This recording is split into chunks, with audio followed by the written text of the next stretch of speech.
So now we're searching for the magic frequency. And we start with 100 hertz, and we look through the microscope to see if anything's happening. We watch for 5 minutes. Nothing happens.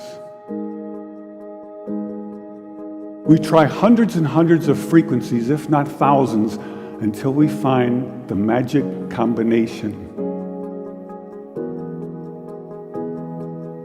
Because we believed there just had to be a better way. There had to be a better way. And we think we may have found it. I have here 2 identical tuning forks, both tuned to the note A, the note an orchestra tunes to. These forks are both made to vibrate 440 times per second. We say their frequency is 440 hertz. If I tap this fork, putting little pulses of energy into it, the second fork will also vibrate in sympathy. And if I silence this fork, we just may hear the other singing its tone. We say that I'm inducing a sympathetic resonant vibration in the second fork. It only works because both forks are tuned to the exact same frequency. Now, many of us have seen this very charming young man on the internet who shatters crystal glasses with his powerful voice. But if you watch him carefully, you'll see that first he taps the glass with his finger and listens. The glass sings its natural resonant pitch. Then he takes a deep breath and sings a loud, long note. He induces a resonant vibration in the crystal glass. The vibration grows larger and larger and larger until the glass is shattered. On the other end of the scale, we have a giant bridge made out of concrete and steel, a suspension bridge, the Tacoma Narrows Bridge. Cars and trucks and buses are going over it every day. And unfortunately, where they built this bridge, there was a steady wind blowing across it. And one day this wind induces a small vibration in the bridge, hardly noticeable.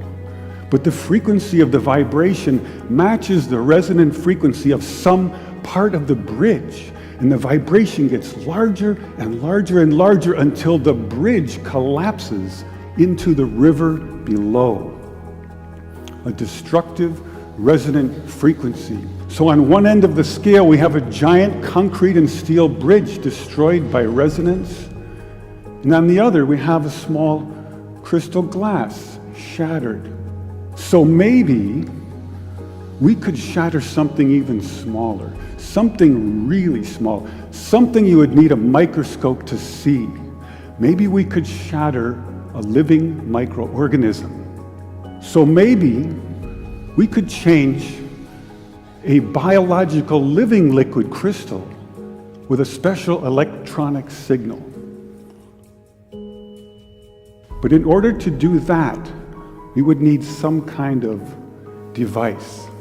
So we search the US patent database, and we find this invention by a physician, Dr. James Bear of Albuquerque, New Mexico. It's called a resonant frequency therapy device, and its purpose is to induce a resonant vibration in a living organism or cell. If I put in, say, 100 hertz, out will come 100 pulses per second. If I put in 200 hertz, we'll get 200 pulses. So now we're searching for the magic frequency. And we start with 100 hertz, and we look through the microscope to see if anything's happening. We watch for 5 minutes. Nothing happens. So we try 101 hertz. We look through the scope for 5 minutes, and nothing happens. So we try 102, 103, and so on. Over the course of 15 months, we try hundreds and hundreds of frequencies, if not thousands, until we find the magic combination.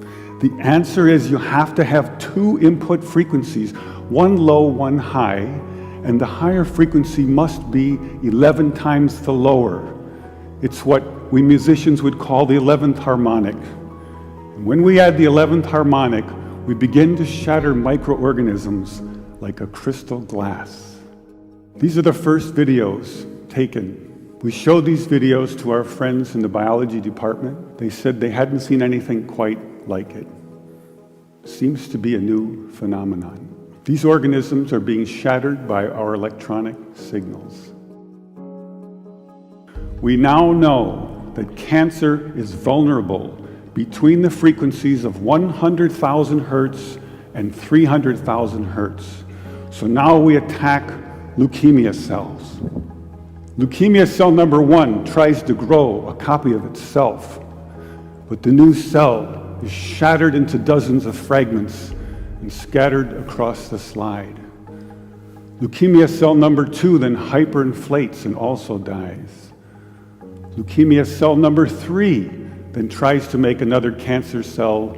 The new cell is shattered and the original cell dies.